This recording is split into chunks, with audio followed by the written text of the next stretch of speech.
Hello बच्चों, स्वागत है आप सभी का मेरे यूट्यूब चैनल एकेएस क्लासेस पर। और मैं आशा करता हूँ आप सभी स्वस्थ होंगे, अच्छे होंगे और बेहतर तरीके से बोर्ड की तैयारी कर रहे होंगे। तो आइए इसी के साथ अपने भी आगे बढ़ते हैं। जैसा कि अपने पिछले लेक्चर में ऑलरेडी पढ़ चुके हैं, एक्सरसाइज 3.1 का जो क्वेश्चन नंबर 9 का पहला था वो कर चुके हैं। आज सेकेंड क्वेश्चन को सॉल्व करते हैं। इन्होंने कहा है कि के किस मान के लिए के किस मान के लिए किस मान के लिए निम्न रैखिक समीकरणों के युग्म का कोई हल नहीं होगा। रैखिक समीकरणों का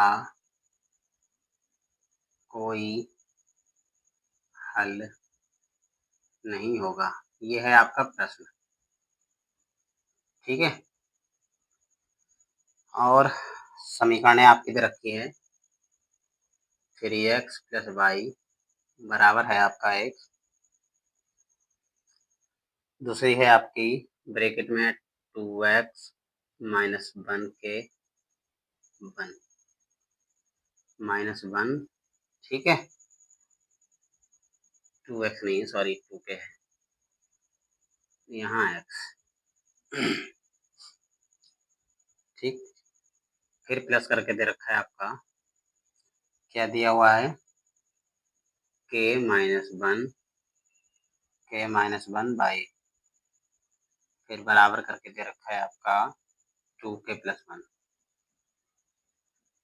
ठीक, ये आपका क्वेश्चन दिया हुआ है ऑलरेडी बुक में। तो समझना कहाँ पर है, समझना हमें ज्यादा से ज्यादा यहाँ पर है कि पॉइंट जो कैच करने वाला है वो है यहाँ पर, कोई हल नहीं। ठीक है, तो हम हालांकि सॉल्यूशन जब करते हैं तो ऊपर से भी लिख लेते हैं, समीकरण दी होती है, लेकिन हम यहाँ पर डायरेक्ट करने की कोशिश करेंगे। यहाँ हमारे पास क्या दिया हुआ है, a1 बराबर 3, b1 बराबर 1, c1 बराबर माइनस का है। ये प्लस का इधर लाओगे तो आप जानते ही हो माइनस हो जाएगा। ठीक है, फिर है आपका a2 बराबर 2k - 1, b2 बराबर आपका हो जाएगा k - 1, ठीक है, और c2 बराबर हो जाएगा आपका माइनस का ब्रैकेट में 2k + 1। ठीक है, यही तो मान होंगे ना। अब हमें लिखना है यहाँ पर कोई हल नहीं, क्योंकि कोई हल नहीं के लिए, कोई हल नहीं के लिए फार्मूला आप सभी को याद होगा ना, क्या होता है कि पहला मान तो बराबर होता है दूसरे मान के, लेकिन नॉट इक्वल टू तीसरा मान, है ना। यही तो होता है कोई हल नहीं के लिए।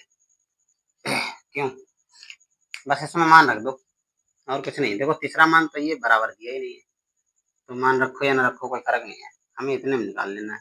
तो a1 का मान 3, a2 का मान 2k - 1, ठीक है। इधर बराबर लगा के क्या करेंगे, b1 का मान 1 है सर, b2 का मान k - 1 है। क्लियर है। अब क्या कर सकते हैं इसके आगे, हम कर सकते हैं इसकी गुणा इससे कर दो, इसकी गुणा इससे कर दो। 3 से करेंगे तो हमारे पास आ जाएगा 3k, ठीक है। एक बार 3 के साथ होगा तो 3 के हो जाएगा, एक बार 3 a के साथ होगा तो माइनस का 3।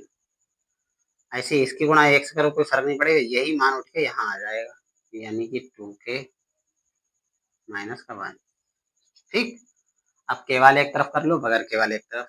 ये 3k है, यानी 3k ऐसे लिखा, ये 2 इधर ले आओ, माइनस का हो जाएगा क्योंकि प्लस का है उधर, माइनस का 1 है ही है, ये माइनस की उधर जाएगी तो प्लस की, ठीक है।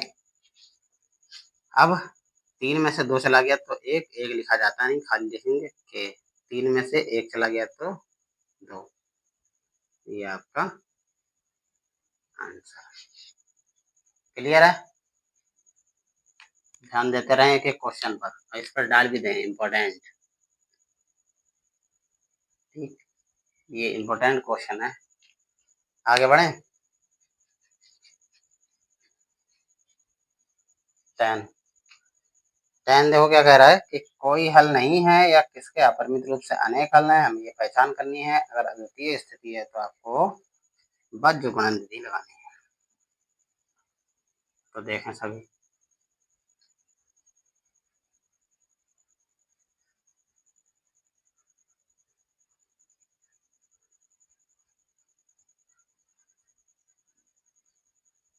और एक विशेष बात, प्रैक्टिस रोज रोज की रखें। अगर प्रैक्टिस नहीं रखते हैं तो आप लोग ये समझो किसी भी चीज को हासिल नहीं कर पाओगे, ना ही किसी में अच्छे बन पाओगे। इसलिए प्रैक्टिस जरूरी करें। 10वां क्या कह रहा है? 10वां कह रहा है कि आपको ये बताना है कि आप परिमित रूप से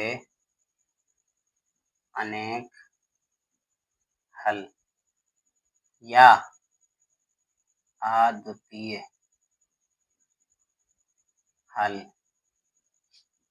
ठीक है, या कोई हल नहीं,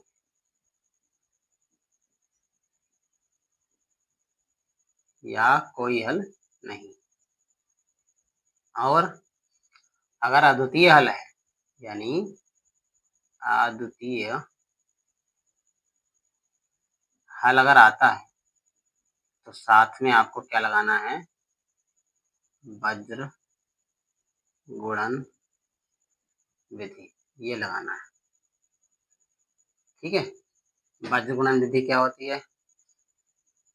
बताया था आप लोगों को, x बटे b1 c2 minus b2 c1 y बटे c1 a2 c2 a1, ठीक है। BC है AB 1/AB, A1 B2 A2 B1। क्या दिख रहा है वहां? चेक कर लेते हैं एक बार।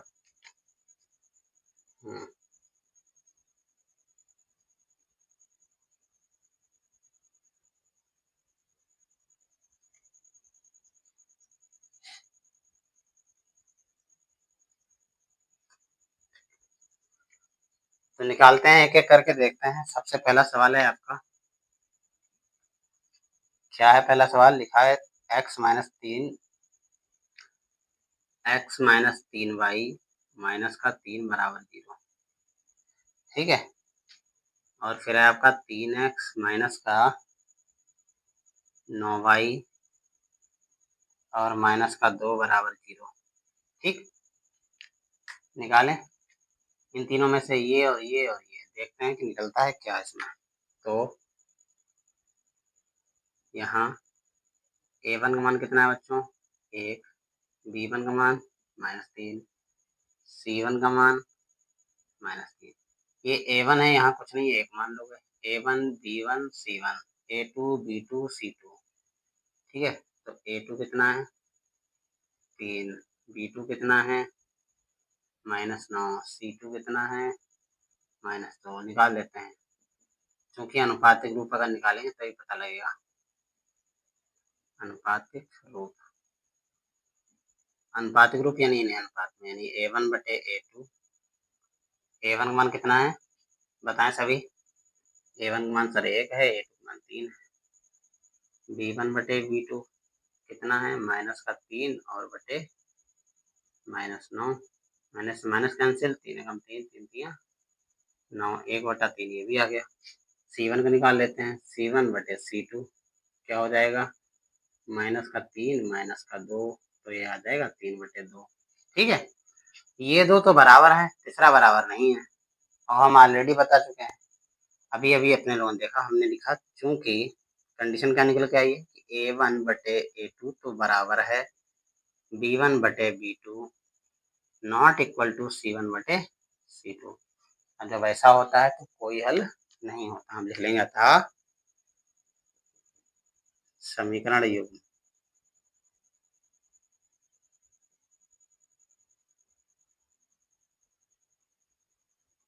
कोई हल नहीं होगा।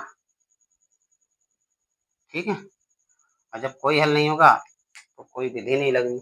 अगर अद्वितीय हल होता तो आपको वज्रगुणन विधि लगानी पड़ती। ठीक है, दूसरा देख लें। दूसरा क्या कह रहा है? दूसरा में समीकरण दी हुई है आपकी 2x + y बराबर 5। फिर आपका दिया हुआ है दूसरी 3x + 2y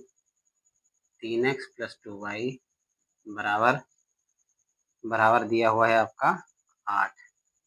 ठीक है, अब क्या करेंगे सर? सिंपल है, A1 B1 भी निकाल लेते हैं। यहाँ A1 2 है, B1 1 है, C1 -5 है, A2 3, B2 2, C2 -8। ठीक, अनुपातिक मान निकालेंगे क्योंकि अनुपातिक रूप जब निकालते हैं, याद रखें अनुपातिक रूप निकलेगा तभी तो पता लगेगा ना। यानी A1/A2 क्या दे रखा है 2/3, B1/B2 क्या दे रखा है 1/2। यही दो बराबर नहीं है तो तीसरा जाने की जरूरत ही नहीं है। हम क्या लिखेंगे, चूंकि कंडीशन क्या निकली है कि A1/A2 not equal to B1/B2। ठीक, और जब ऐसी कंडीशन होती है तो क्या होता है? अद्वितीय हल। क्या होता है? अद्वितीय हल। हम लिख लेंगे चूंकि समीकरण युग्म, या अतः करके लिख लेता हूँ, अतः समीकरण युग्म एक अद्वितीय हल होगा।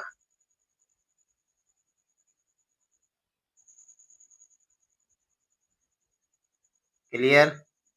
और जब अद्वितीय हल होगा तो आप सभी जानते भी हैं क्या कि वज्रगुणन विधि लगाना है और आंसर निकालना है। ठीक है, तो आइए सभी इधर लगाते हैं वज्रगुणन विधि।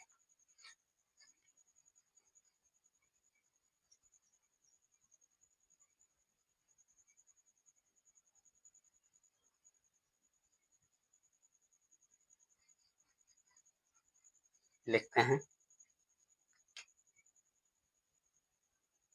तब वज्र गुणन विधि से, लिखा है ना वो, तो लिख लेते हैं एक बार x/B1 C2 माइनस का B2 C1 बराबर y/C1 A2 C2 A1। इधर आ जाओ, A1 B2 A2 B1 मान रखो सारे बड़ा हिसाब से मान रखें, क्योंकि अगर मान ही गड़बड़ा गए तो आंसर नहीं पाओगे।